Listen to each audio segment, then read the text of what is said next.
So it's been a while since I've discussed robotic affirming and affirmations, and I feel like it's a good time to do that because of the conversation that my friend Marvin and I just had um, about SP related things and the manifestation community in general. If you didn't watch that conversation, I put a clip up on my channel the other day, but I'll link above to the entire conversation Marvin and I had. It's over on his channel. Marvin is as I said in the video, and I mean it, really the only SP coach. I mean, he's not just an SP coach, but he does a lot of SP coaching. He's the only SP coach I know who goes deep with these ideas in the way that I tried to when I have SP clients, SP related clients. Um, and yeah, I mean, we were even talking in the future. We might even offer something together in regards to SP coaching because we we're very aligned in terms of how we look at it. But something that we were discussing the other day, and you can watch in the video, is just how unserious um, the manifestation coaching spaces in general, definitely the SP coaching space, um, and how it really is unfortunate because none of this is new. I mean, everybody watching this pretty much already knows this if you're familiar with my channel or Marvin's channel at all. Um,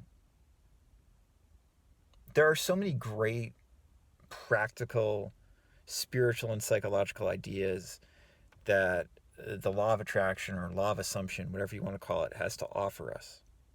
So many ideas that if we can even just begin to implement them or implement them in just a small way in our life, integrate them and make it so it's not just theory, but something that we're actually living.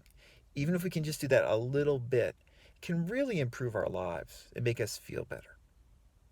And this goes for, so many different aspects of our life. It could be relationships. It could be our health. It could be our finances. It's very powerful information. Very powerful information, which is why I love talking about it. And I find it so easy to talk about it because it's so fascinating. But what's continually perplexing is this very pragmatic, practical, uh, examination of these fascinating ideas is really not how this stuff is usually presented online and on YouTube. Instead, it's very sensationalistic and lacks all nuance.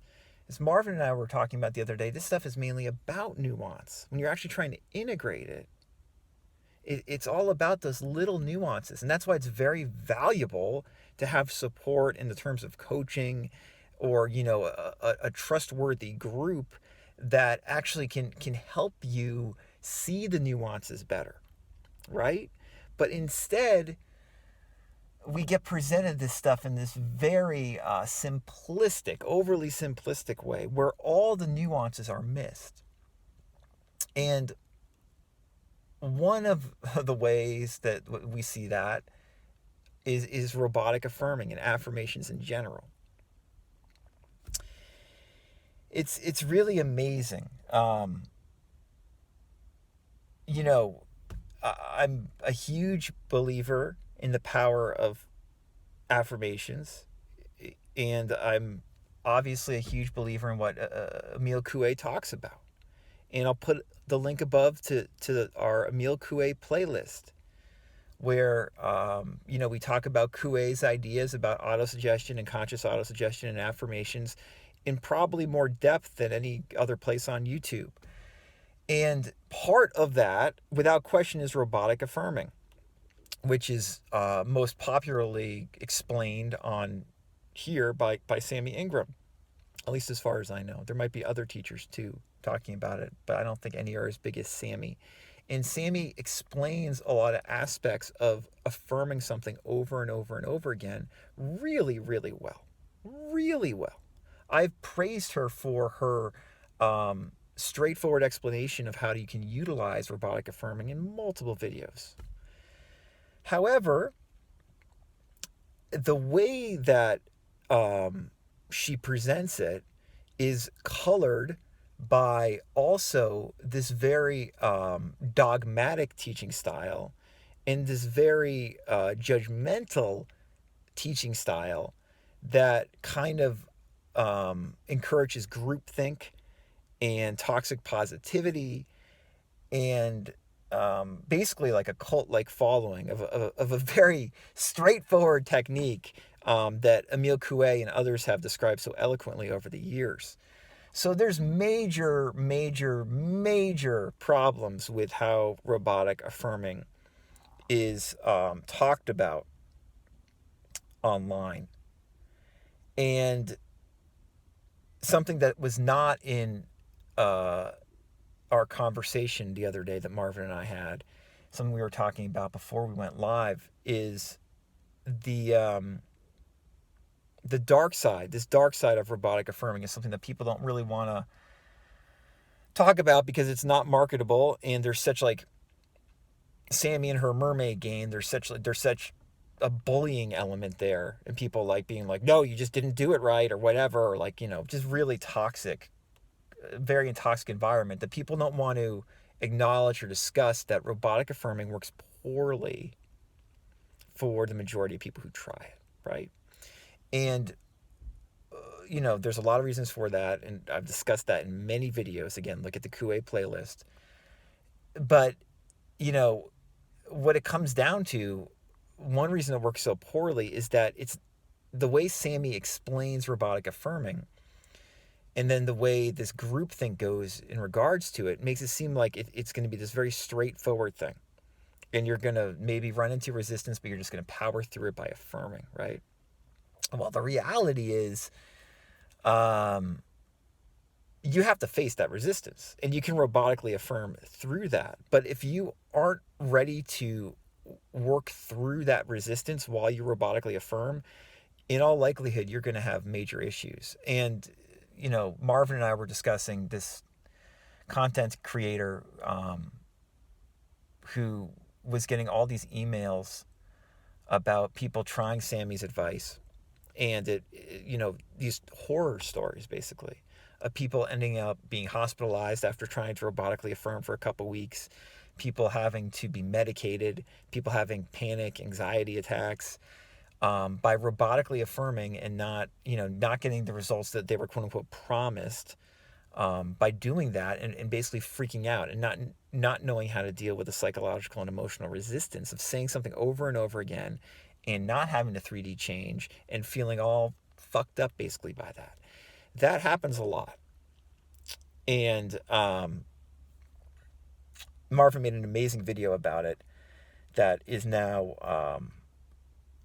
it's too controversial. The original content creator doesn't even want it out there because they don't want them. They don't want the mermaid gang going after them basically. But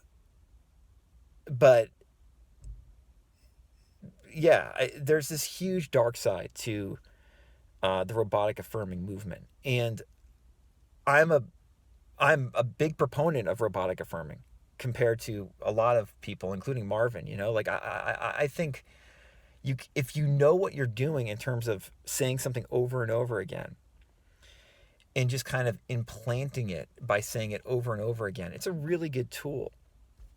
A really good tool. And it's something that you can do when you're not necessarily in the greatest emotional state or the most trance-like or hypnotic state. You can still say something over and over and over and over and over and over and over again.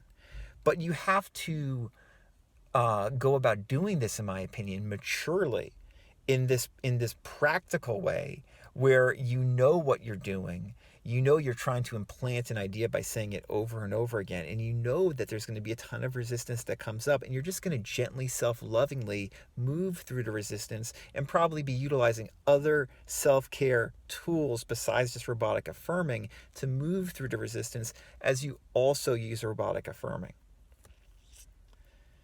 It's a very different thing. And, I know a lot of you watching this understand the nuance of what I'm talking about here. And again, this is the benefit of coaching. When I work with clients who want to do robotic affirming, I say that's great. It's a very good tool, but just like, don't think it's like this magic pill. It's not a magic pill. It's a tool. As I said, I gave like the analogy of, a robotic affirming video I did a while ago of like, it's like when you plant something, right? Robotic affirming is like the shovel, right, to dig the hole, right? But it's not the actual plant, let alone the fruit or the vegetable that comes off the plant that you're going to eat. It's just the shovel to dig the hole. And again, Coué talks about this all the time, and he talks about it so well. How auto-suggestion works, how conscious auto-suggestion works. And Coué does say, if you say something enough, often and long repeated, it will start to, change your state and change your outer world. But you have to do it maturely, diligently, and be aware that a bunch of emotional stuff is going to come up in all likelihood when you're doing this. So, yeah, affirmations are one of the easier ways to, you could say, like, change our focus. And by changing our focus, you can change your life. But we really want to look at it from a mature viewpoint and not from this sensationalistic viewpoint that is espoused online. And even with all the good information that Sammy and other people talking about robotically affirming might have to share, unfortunately, it's that good stuff is, most of it's taken away by all this toxic environment that they've created around the concept. And that's why people should refer back to Coué or get, serious coaching or counseling or advice about this information. So, yeah, if you have questions or would like to contact me, I can be reached at radicalcounselor.com. Have a good one.